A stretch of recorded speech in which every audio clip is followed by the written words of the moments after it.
रात के करीब 11 बज रहे थे। मैं अपने कमरे में बैठा मोबाइल चला रहा था। बाहर हल्की बारिश हो रही थी। पूरे घर में सिर्फ मेरे कमरे की ही लाइट जल रही थी। सभी मेरी खिड़की पर किसी के थपथपाने की आवाज आई। मैंने सोचा शायद पेड़ की डाली होगी, लेकिन कुछ सेकंड बाद फिर वही आवाज आई।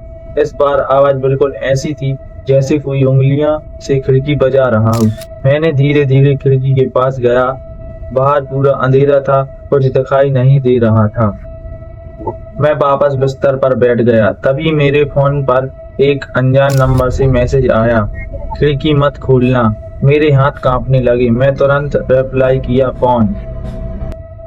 लेकिन सामने से कोई आवाज नहीं आई। उसी वक्त खिड़की अपने आप धीरे धीरे खुलने लगी। मैं डर के मारे जम गया। बारिश की ठंडी हवा कमरे में आने लगी। मैंने हिम्मत करके खिड़की की तरफ देखा, वहां कोई नहीं था। लेकिन तभी नीचे सड़क पर मुझे एक औरत दिखाई दी। सफेद कपड़े, लंबे बाल और उसका चेहरा ऊपर मेरी तरफ था। वो बिल्कुल हिल नहीं रही थी। मैं तुरंत खिड़की बंद कर दी। कुछ सेकंड बाद मेरे कमरे की लाइट अपने आप बंद हो गई। पूरा कमरा अंधेरे में डूब गया।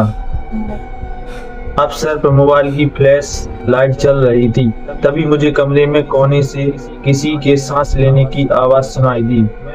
मैं फ्लैश लाइट ऊपर घुमाई, कोई नहीं था। लेकिन जैसे ही मैं पीछे मुड़ा, मेरी ठीक पीछे वही औरत खड़ी थी। उसका चेहरा पूरा काला था और उसकी आंखें सफेद। धीरे से बोली, मैं खिड़की के अंदर आ गई। मेरा फोन हाथ से गिर गया। अगली सुबह मुझे अपने कमरे में बेहोश पाया गया। दरवाजा बंद से बंद था, लेकिन खिड़की पूरी खुली हुई थी और उसके ऊपर उंगली के निशान बने थे। कमेंट में बताइए स्टोरी कैसी लगी।